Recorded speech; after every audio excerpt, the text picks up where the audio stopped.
Iniciamos nosso Empreende Mais, falando hoje um pouquinho a respeito de fluxo de caixa, suas variáveis nas operações financeiras das empresas. Aqui na companhia do Juliano, gratidão pela participação conosco. Boa tarde. Boa tarde, eu que agradeço, Luciano, mais uma vez. Bom, e vamos às interações do programa de hoje. Vamos à primeira pergunta. Com a reforma tributária, Juliano, vem se falando aí muito sobre o fluxo de caixa, não é? Então vamos começar na prática aí, né? O que é o fluxo de caixa? Então, Luciano, fluxo de caixa nada mais é do que uma ferramenta gerencial, tá? E o objetivo dela é fazer um estudo, né, uma interação entre entradas e saídas, justamente para ver se essa empresa ela tem uma liquidez. Se a entrada for maior que a saída, né, o caixa dela está positivo. Da mesma forma que se ela tiver uma saída muito maior do que ela tem, né, de receita, ele vai estar negativo. E, além disso, o fluxo de caixa ele permite você antecipar situações, né? Uma vez que você faz essa comparação entre entradas e saídas, né, você consegue enxergar possíveis gargalos e aí se antecipar e tentar trabalhar mais vendas, trabalhar mais negociação com fornecedores e assim evitar problema. Perfeito. E é vital isso, né? A gente acaba vendo essa questão, né? Muitas empresas no país fecham justamente por não ter um gerenciamento correto de fluxo de caixa. Sim, como eu disse, o fluxo de caixa ele permite você ter esse olhar mais criterioso. Principalmente quando você faz um fluxo de caixa, né, mais a médio e longo prazo, no qual você enxerga bem lá na frente. E esse é o objetivo. O fluxo de caixa, claro, ele pode ser utilizado diário, semanal, mensal, mas um fluxo de caixa eficiente, você tenta enxergar um período bem mais extenso aí. E é que, de certa forma, a reforma tributária empurra as empresas para fazerem. Sem dúvida nenhuma, né? Nós vamos ter um impacto muito grande, até porque a sistemática de cobrança, né, dos impostos vai ter um impacto muito grande no fluxo de caixa das empresas. É uma preocupação, somente da área de gestão, né, essa situação, até porque as empresas vão demandar um acompanhamento muito mais preciso desse fluxo de caixa. Exato. Próxima interação. Vamos a mais uma pergunta. E qual que é a finalidade, né, desse fluxo de caixa nas empresas? Teoricamente, quando a gente fala em fluxo de caixa, né, é ter essa visão futura do gargalo, né? O que é o gargalo? É onde que realmente o negócio afunila. Justamente para a gente olhar essa receita e despesa, se vai ter sobra, se não vai ter sobra, o que fazer. Mas o fluxo de caixa, quando você tem um olhar mais técnico, né, você consegue identificar outras questões. Se o seu fluxo de caixa está negativo, pode ser que ele indique, tá, que você está fazendo uma política de venda de produto, tá, ruim. Ou mesmo também ele pode te indicar que o seu preço está errado, tá, ou que suas condições de pagamento de compra também estão desencontradas. Então, o fluxo de caixa, num olhar técnico, ele traz inúmeras informações. Que muitas vezes também tem isso, né? A pessoa não precifica direito, né? Ela joga lá alguns custos, mas esquece, né? Olha, coloquei lá custo de fornecedor, disso, daquilo, mas esqueci de energia, de folha, né? E aí isso acaba desalinhando esse fluxo de caixa. Essa é uma realidade, Luciano, e é um problema sério, até porque muitas vezes, infelizmente, a gente tem empreendedores que copiam o preço. Claro que o preço é do mercado, tá? Nós não temos como fugir disso. Mas cabe ao empresário adequar a sua estrutura para conseguir competir no mercado, não só copiar, é entender se é possível aquilo lá. E isso, consequentemente, tem um reflexo no seu fluxo de caixa. Muito bom. Próxima interação. Vamos a mais uma pergunta. Fluxo de caixa e capital de giro são a mesma coisa? Não, não são a mesma coisa, mas um depende do outro, tá? O fluxo de caixa, como eu te disse, é uma ferramenta gerencial que permite você olhar, tá, e analisar a relação entre entradas e saídas. Já o capital de giro, vamos dizer assim, de uma forma bem popular, é a poupança da empresa. É aquela poupança para que você suporte, tá, o período no qual não tenha entrada suficiente para que você não entre no endividamento. Então, o capital de giro é a poupança, o fluxo de caixa é uma ferramenta gerencial. Ambos têm uma ligação direta. Perfeito. E fundamental ter esse capital de giro, não é? Porque, querendo ou não, toda empresa passou por algum período que precisa recorrer. O capital de giro, né, ele tem que ser permanentemente revisto. existe uma série de cálculos para você. Você tem que levar em consideração várias questões, né? A questão de compra, a questão de fornecedor, o seu custo diário, tudo isso para você chegar num valor exato. Porém, a empresa é dinâmica, né? Então, a necessidade, dependendo das políticas que você muda dentro de uma empresa, o capital de giro muda também. Exemplo, se eu fizer uma campanha promocional e parcelar em 10 vezes, automaticamente o meu capital de giro será diferente. Perfeito. Mas ele é uma ferramenta que ajuda aí nos momentos de crescimento, de investimento, né? E de oportunidades também lá, né? Conseguir um produto com fornecedor a um preço bom, que eu posso comprar em quantidade, eu também aproveito. Sem dúvida, sem dúvida. Né? Quando a gente fala em capital de giro, ele permite o crescimento da empresa, até porque não adianta eu criar uma estratégia e eu não ter o combustível para impulsionar o meu negócio. Então, o capital de giro ele faz esse trabalho aí mesmo. Muito bom. Mais uma interação. Vamos à próxima pergunta. Com o ciclo financeiro, né, tempo aí entre pagar os fornecedores e receber de clientes, isso afeta direto o capital de giro? Muito, muito, sem dúvida.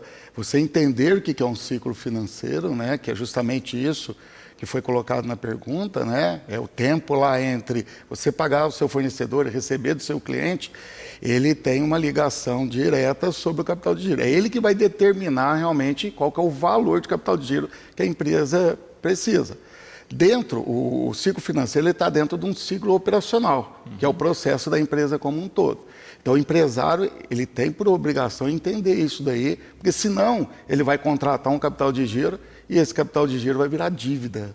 Tá? Então, é fundamental entender essa sistemática. Exatamente. E aí você coloca uma questão importante, né? Contratar um capital de giro. Né? Muitas vezes o sujeito faz um financiamento, pega um recurso fora para colocar nessa conta aí, mas isso tem juros no pacote e isso pode, como você coloca bem, virar dívida. Sim, sim. Eu falo assim, ó, o problema não é nem o juro, né? Porque o juro é uma dinâmica do mercado financeiro. É a taxa de juros, é quanto ele está sendo cobrado e é você entender qual que é a tua necessidade.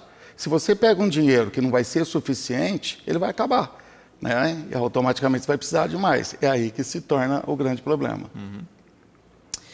E aí nessa ida e vinda aí de recursos, né, o cálculo é fundamental, né, para saber, olha, qual é o valor real que eu preciso, isso vai ser compensado depois nas minhas vendas, né? Isso tudo vai para o preço de venda, tá? Então, quando a gente fala em cálculo de capital de giro, a empresa ela tem que ter feito o dever de casa anterior, que seria o quê? Primeiro faz um planejamento orçamentário, que é onde ela vai colocar os valores de todos os seus gastos, montar a sua estrutura de gasto, porque não adianta eu pegar um capital de giro e não tiver controle sobre os meus gastos. Faço a projeção de receita e aí sim eu tenho domínio sobre a minha estrutura financeira, posso controlar essa estrutura financeira e assim meu capital de giro vai ser mais efetivo. Muito bom. Próxima pergunta, vamos a mais uma interação. E quais as dicas que você daria para melhorar um fluxo de caixa para quem se encontra no negativo, Juliano? Não tem jeito, né? O fluxo de caixa, quando você está negativo, e não quer dizer que a empresa está no negativo, tá? Ele depende de vários processos. Então, você tem que primeiro rever todos os processos. Processo de compra de mercadoria, pagamento de fornecedores, venda de clientes, preço de venda, custos, né, que você tem que ter, gestão de despesas. Então, você tem que rever tudo. A partir daí, você tem condição de aí sim criar uma estratégia. Perfeito. E é por isso que isso tem que estar muito bem discriminado, né? A gente vê aí muitas vezes empresas com desorganização nessa discriminação, em compreender esses valores. Luciano, eu falo assim, gestão financeira nada mais é do que você colocar no papel. Não se faz gestão financeira se você não documentar, seja numa planilha, num software, mas ela só é possível se você enxergar. E gestão financeira é mais e menos, tá? Não tem muito segredo. Então é a organização das informações que vai permitir realmente você ter toda essa estratégia e, consequentemente, ser eficiente, né? Muito bom. Próxima interação. Vamos a mais uma pergunta.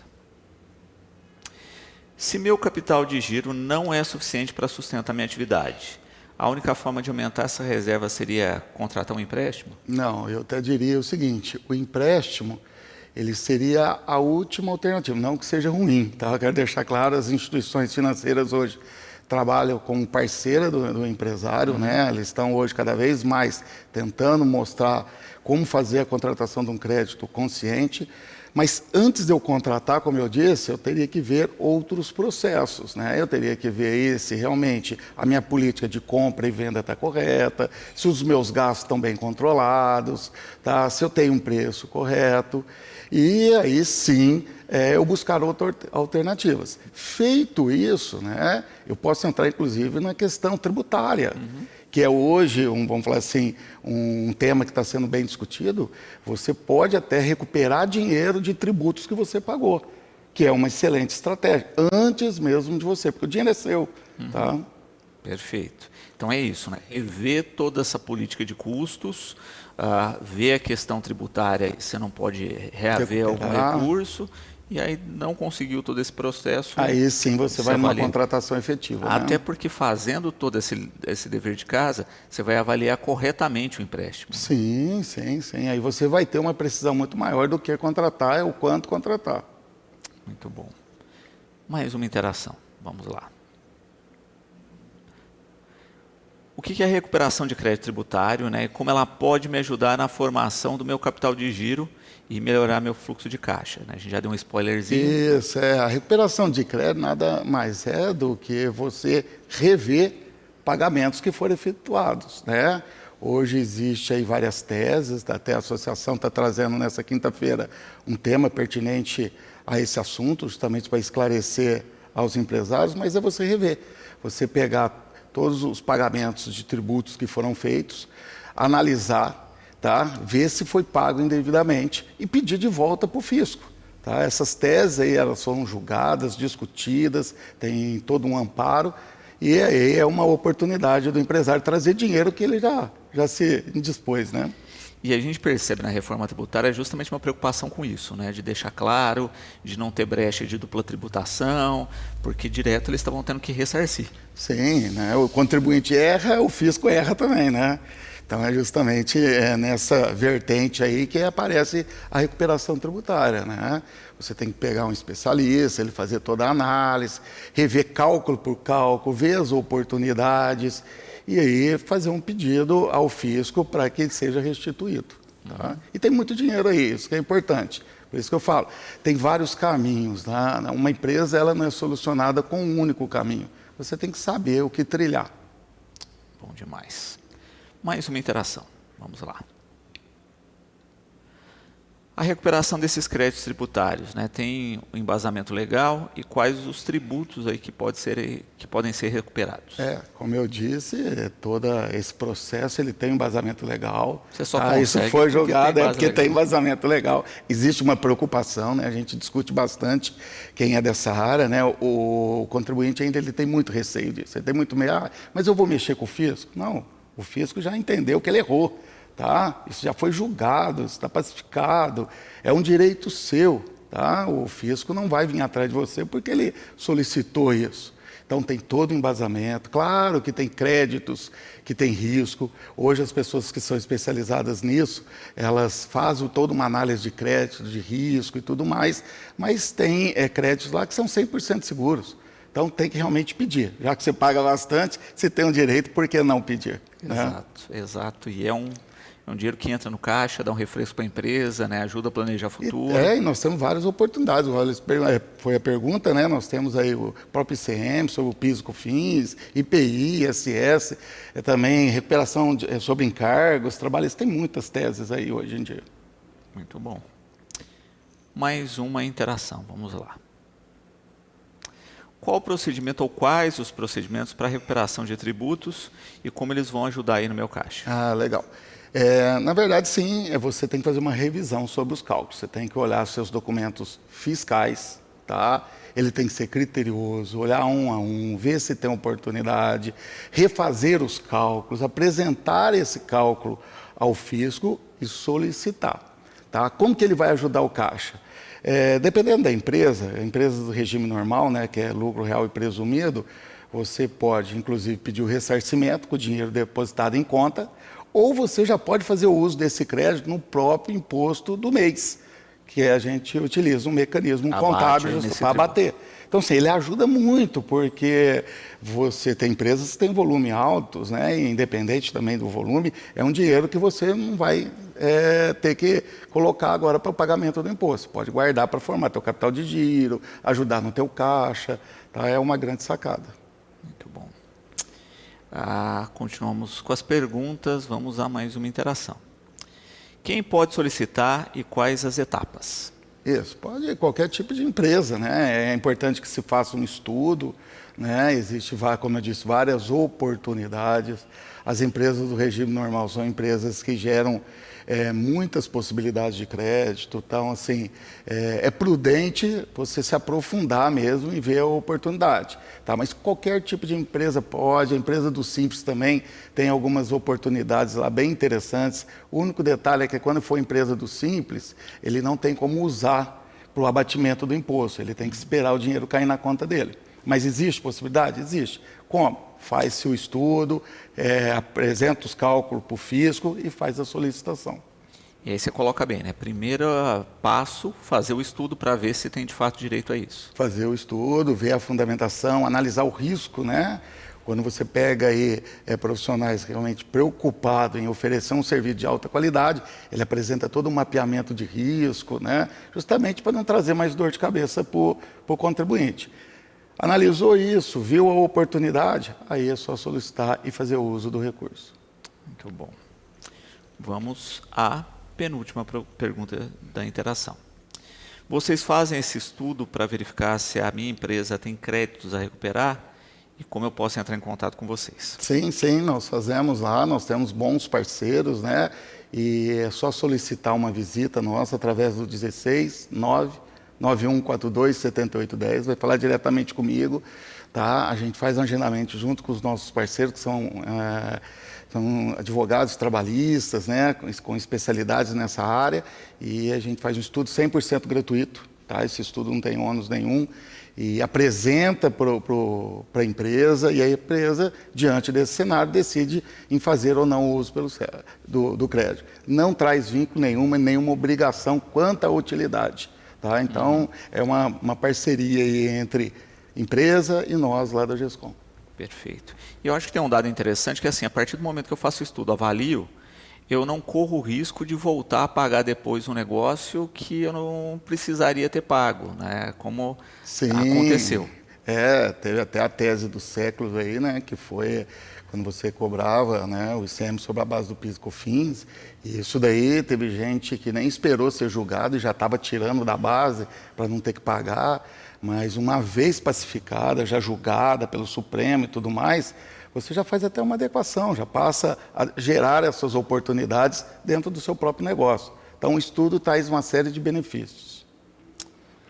Vamos à última interação de hoje, última pergunta aí dos nossos espectadores.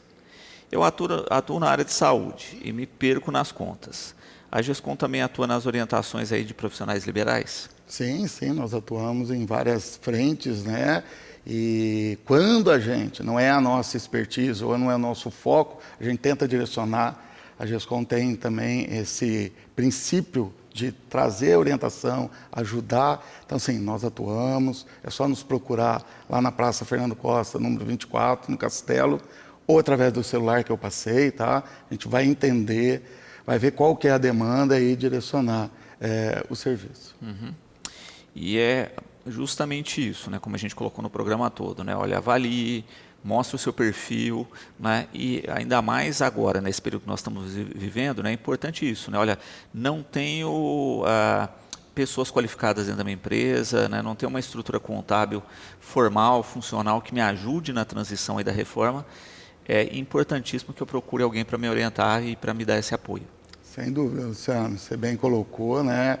Nós temos um tempo muito curto, a reforma efetivamente passa a valer, tá? A partir do ano que vem. São mudanças bem pesadas, pontuais, demandam um preparo aí do empresário. Então, o momento é esse, é buscar informação. Tá? Informação a gente tem bastante, mas informação boa, bons profissionais, que possam trazer sim, um ganho para a empresa e aí prepará-las para 2027. Exatamente. Né? Então fique de olho nisso, não deixe para a última hora, acho que é bom a gente enfatizar. Sem dúvida, e depois sem dúvida. procura a consultoria de última hora, né? Olha, se Não já tem gerou como. uma multa, não tem como. Não tem como. Né? Mas procure o mais breve possível para colocar a casa em ordem. E a gente agradece sempre aqui pela participação, pela orientação tão pontual. Eu que agradeço mais uma vez a participação. Tá? Como eu sempre digo, né? É um momento que a gente pode compartilhar o conhecimento, é sempre muito positivo. Agradeço mais uma vez a TV Educadora. Bom, e você sabe que você pode ter acesso a todo o conteúdo do Empreende Mais pela nossa plataforma educadoronline.com.br e também pelas nossas redes sociais. Ficamos por aqui com mais um Empreende Mais.